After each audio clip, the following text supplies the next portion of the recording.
안녕하세요, 강병입니다. 모터그래프 채널은 여러분들에게 보다 다양한 자동차에 관련된 정보를 제공해 드리고자 하는데요. 그래서 오늘 이 시간에는 여러분들에게 타이어 비교 테스트를 준비했습니다. 사실 저희가 얼마 전에 블로스터 N을 가지고 고성능 타이어 비교 테스트를 한번 진행했던 적이 있었는데 그 당시 반응이 생각보다 좋았어요. 그리고 그때 또 많이 이 댓글로 올라왔던 의견들이 이런 고성능 버전도 좋지만 일반적인 승용 모델에 쓸 수 있는 그런 어떤 컴포트 타이어도 한번 비교를 해달라라는 요청이 굉장히 많았었거든요. 그래서 저희가 오늘은 이 프리미엄 컴포트 타이어 3종을 비교 테스트 해볼 예정입니다.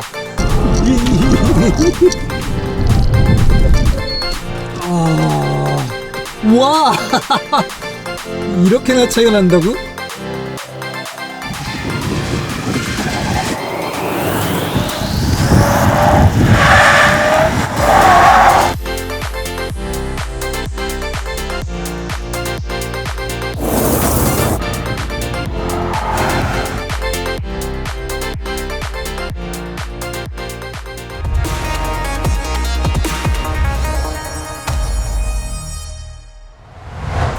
이 국산 타이어, 대표적으로 한국 타이어와 금호 타이어에서 출시되는 제품들, 이 외산 타이어 중에서 OEM으로도 많이 공급되고 있어서 우리에게 좀 익숙해지고 있는 브랜드죠. 컨티넨탈 브랜드에서 나오고 있는 타이어까지 해가지고 총 3가지 타이어를 비교해 드리도록 하겠습니다. 저희가 준비한 타이어들은 대부분이 국산 타이어 기준으로 한 14만 원 전후 정도에 되는 가격대를 가지고 있었고요. 저희가 일단 3가지 비교 테스트로 준비를 해봤습니다. 먼저 컨티넨탈에서 나오고 있는 프로 컨택트 TX 모델입니다. 중앙 부분에 있는 이쪽의 이 리브들도 대각선 형태로 지나가는 이런 구성들을 갖고 있는 게 컨티넨탈만의 좀 독특한 특징이고요. 그 다음 선수는 한국 타이어에서 나오고 있는 벤투스의 S2 AS입니다.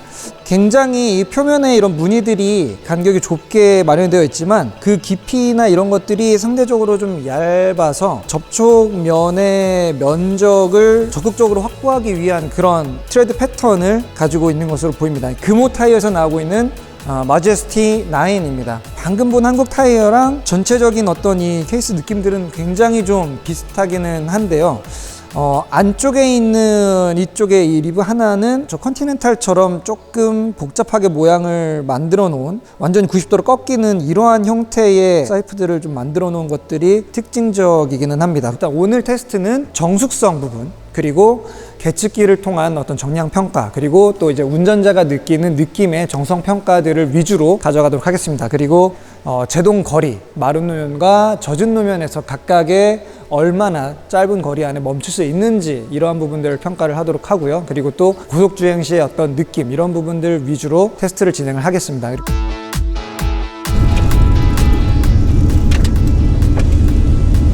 확실히 자갈로에서도 굉장히 미묘한 차이긴 합니다만 조금 더 차가 수직 방향으로의 움직임이 좀 늘어났다라는 느낌들은 있어요.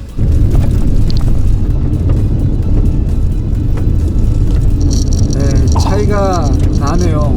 생각보다 너무 편하게 느껴져서 이게 자갈로긴 하지만은 굉장히 그냥 안락한 느낌으로 툭툭 치고 지나갔거든요. 근데 컨티넨탈로는 자갈을 들어가니까 자갈을 밟고 있는 거를 확실하게 깨달을 수가 있습니다.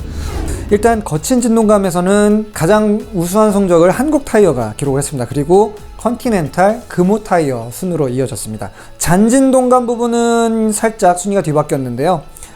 미세하게 컨티넨탈이 1위를 차지했고 한국과 금호가 동일하게 공동 2위를 차지한 결과가 나왔습니다.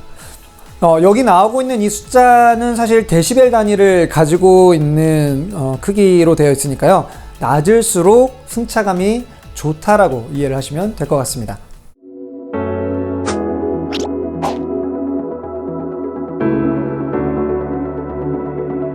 X, Y, Z축 이 세 축 방향으로 입체적으로 이 가속도를 측정을 하게 되고요.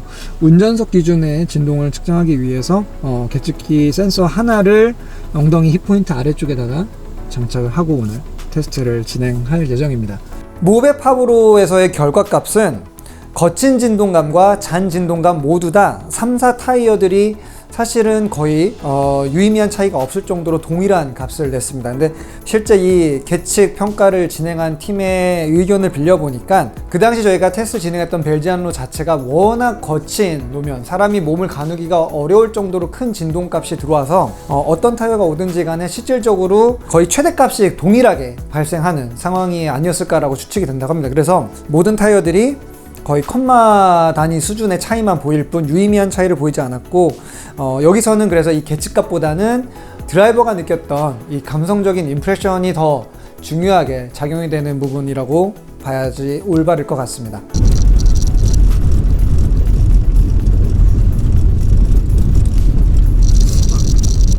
뭔가 차가 실제로는 많이 움직이고 덜컹덜컹 하고는 있는데, 그래도 타이어 자체에서 느껴지는 진동의 크기, 이 때리는 힘의 크기는 안락한 느낌들이 느껴집니다. 자, 지금 한국 타이어 벤트세스트 AS 모델인데요. 아니요? 금호가 더 부드러운 느낌인데 진짜? 이게 더 뭐랄까, 구조가 더 단단한 느낌이 강한데, 차의 진동이 약간 더 선명하게 느껴지는 부분들이 있어요. 타이어 자체가 갖는 구조가 훨씬 견고하다라는 느낌이라고 해야 될까요? 그러다 보니까 상대적으로 이런 노면에서는 살짝씩 더 흔들린 것 같다라는 느낌은 받고는 있습니다. 약간 좀 몸이 움츠러들 정도로 차가 많이 흔들리고 있습니다. 그냥 비포장도로 달리는 느낌에 좀 더 가깝다고 해야 될까요? 제가 시트 위에서 약간 엉덩이가 약간 이렇게 왼쪽으로 쪽으로 움직일 정도까지 이 충격이 좀 들어와요. 되게 솔직하네요, 이 컨티넨탈은. 이번에는 한 번의 임팩트와 그 임팩트의 여지는 얼마나 빨리 깔끔하게 처리할 수 있는지 과속 방지턱을 이용해서 속도를 20km로 맞춰놓고 통과를 해볼게요. 사실 우리나라는 과속 방지턱이 표준이 없어가지고 다 모양이 제각각이긴 한데, 얘는 좀 높은 편이에요. 일단 초기에 찌르고 들어오는 듯한 임팩트는 좀 크게 전달이 되고 있는데요.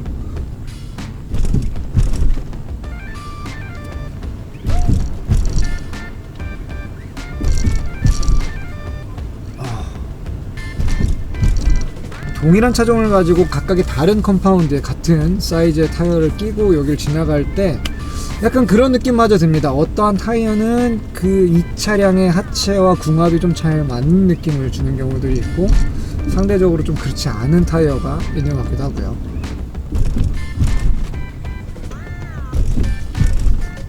뭔가 아까는 푹 찔리는 느낌이 좀 확실히 있었는데, 한국 타이어 쪽은 찔린다기보다는 그냥 눌린다라는 느낌에 가깝습니다. 그리고 그 다음에 사이드월이 모양을 되찾아 가는 과정도 굉장히 빠른 편이에요. 뭔가 그냥 사라지듯이 그 느낌이, 흔들림이 없어집니다. 전후 방향면에서는 그 다음에 금호 타이어가 2위를 차지했고요. 컨티넨탈이 3위. 반면에 이제 상하 방향 진동면에서는 컨티넨탈이 2위, 금호 타이어가 3위를 차지하게 됐습니다. 자, 이제 코너 뱅크가 있는 고속주행로 구간으로 들어왔고요. 저희는 속도를 100km로 세팅을 해놓고 일정한 속도로 해서 뱅크와 직선 구간을 돌아보도록 하겠습니다.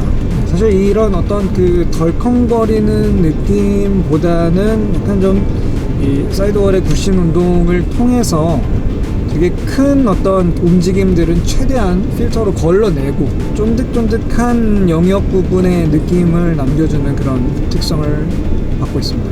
네, 일단 첫 번째 타이어는 듬직하고 끈끈하다. 제 예상보다는 좀 더 고급스러운 느낌을 많이 주네요. 자, 똑같이 시속 100km 한국 타이어를 가지고 일반적인 도로의 고속주행 평가입니다. 일단 저 마음이 좀 편한 것 같아요. 승차감을 완전히 노면이랑 단절시킨다라는 느낌보다는 아주 살짝 노면에 있는 정보들을 그대로 남겨놓은 상태에서 승차감을 굉장히 부드럽게 만들어주는 것이 아까 비교했을 때와 다르게 느껴지는 부분입니다. 속도를 올리면 좀 패턴 노이즈라고 하죠.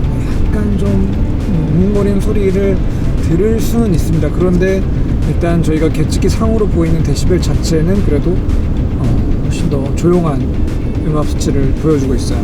두 번째 테스터인 한국 타이어 같은 경우에는 상대적으로 그 뭐랄까요, 약간 더 좀 유럽 승용차들이 국산차들보다 가지고 있는 어떤 고속주행 감성 같은 거를 좀 더 잘 표현해주는 그런 느낌이에요.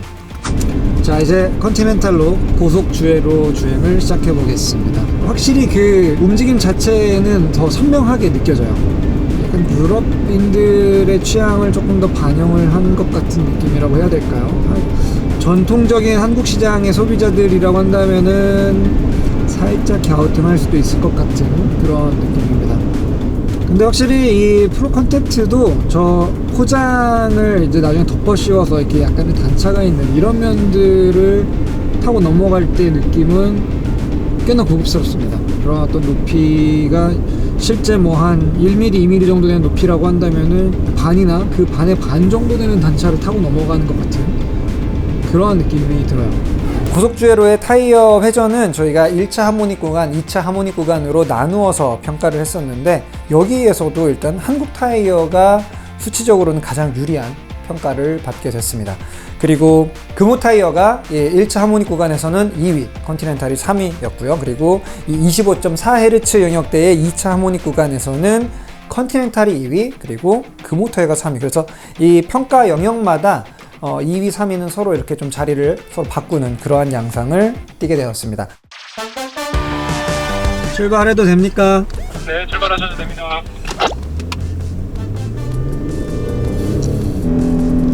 자, 이번엔 70입니다.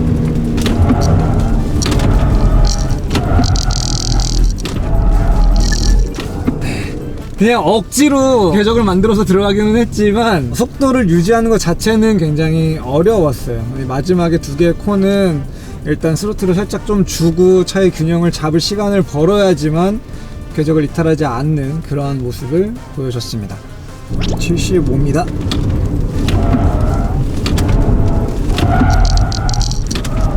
네, 속도가 올라가니까 확실히 이 앞쪽 그립보다는 뒤쪽 그립이 좀 더 가벼워지고 조금 더 끈적하게 붙어주면 좋겠는데 하는 상황에서도 살짝 아쉬움이 좀 남습니다. 자, 70km에서는 어떤 느낌일까요?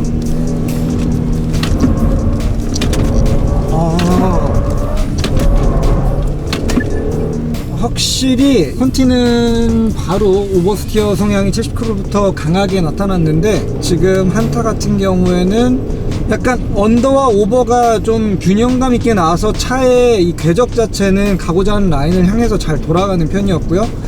마지막 콘 하나 정도에서 언더보다 이제 오버가 조금 더 많이 발생하는 엑셀 컨트롤로 꼬리를 감아줄 수 있는 그런 모습이었습니다. 일단 자신은 있습니다.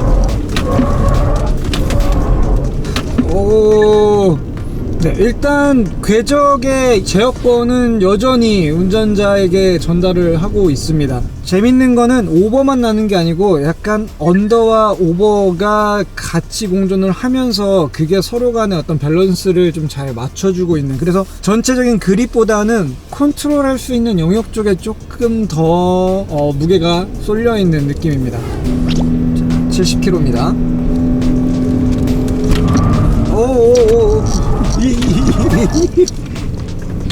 약간 좀 기묘했어요. 굉장히 신뢰감을 주는 것 같은 그립 느낌으로 코너를 감아 돌았고, 피드백도 괜찮은 것 같았는데 갑자기 어느 순간 그립을 내팽개치는 그러한 모습이었거든요. 제가 운전석에서 느끼는 느낌으로는 상대적으로 금호가 가장 차가 기울어지는 각도가 더 많은 것 같아요. 자, 속도는 75 고정을 하고요.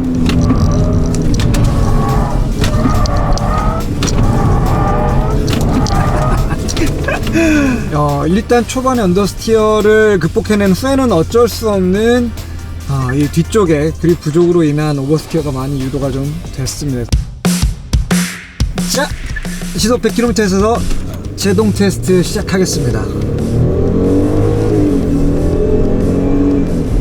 자, 기어를 중립으로 빼고요. 3.2초 만에 43.52m 거리를 지나서 차가 멈췄습니다. 초반부 노즈 다이브가 어느 정도 될 때까지의 느낌은 굉장히 안정적이었는데 후반 한 1.7초 8초 가량은 굉장히 거칠게 ABS가 개입을 했어요. 저속으로 속도가 떨어진 영역에서는 타이어가 쉽게 미끄러졌다 잡았다 하는 그런 제어로 좀 요란스럽게 속도를 줄여냈습니다. 자, 이제 마른 노면 한국 타이어로 진행해 보겠습니다. 중립으로 놓고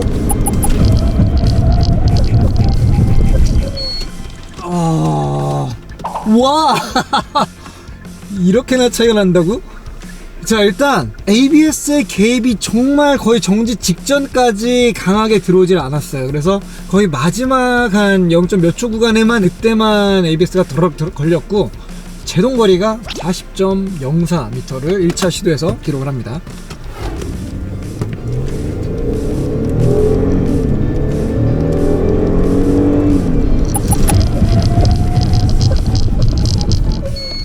네, 이번에 꽤나 안정적인 느낌으로 그립을 조금 더 효율적으로 쓰는 느낌이었는데 실제로도 제동거리가 조금 더 단축은 됐습니다. 2차 기록은 41.08m. 네, 금호 타이어는 제동거리 자체는 한국 타이어보다 약 1m 정도 평균적으로 좀 뒤졌는데요. 그런데 재밌는 건 1, 2, 3차 시도의 제동거리가 굉장히 균일하게 반복이 됐습니다.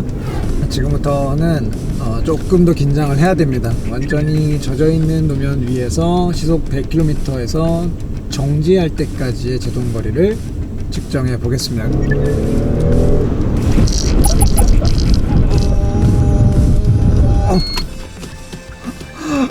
무서워요. 자, ABS가 없었다면 이걸 얼마나 드라이버가 힘들게 컨트롤해야 될까요? 초반에는 사실 굉장히 그립을 좀 못 잡는 것 같았어요. 근데 약간의 시간 이후에는 꽤나 끈적한 느낌으로 제동을 해냈고요. 제동거리는 55.39m. 자, 좀 빼고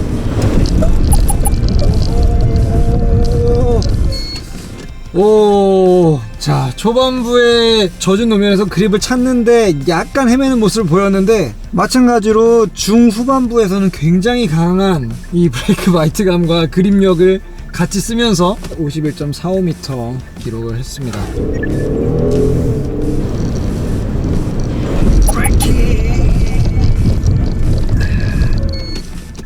근데 정말 초기에는 사실 감속력으로 이어지는 이 제동력이 거의 없어요. 초반에 상당 부분을 그냥 활강하듯이 간 후에 그 다음에 제동력이 좀 발휘가 됐는데 53.71m 기록했습니다.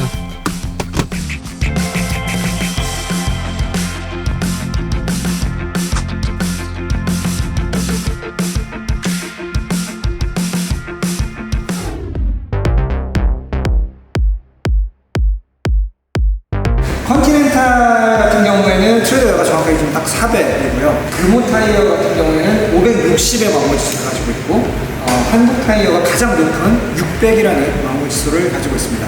컨티넨탈 같은 경우에는 대각으로 가로지르는 요 고무들이 뜯겨 나가는 현상들이 발생을 했고요. 그리고 상대적으로 조금 더 피로해 보이는 그런 모습을 가지고 있는 상태입니다.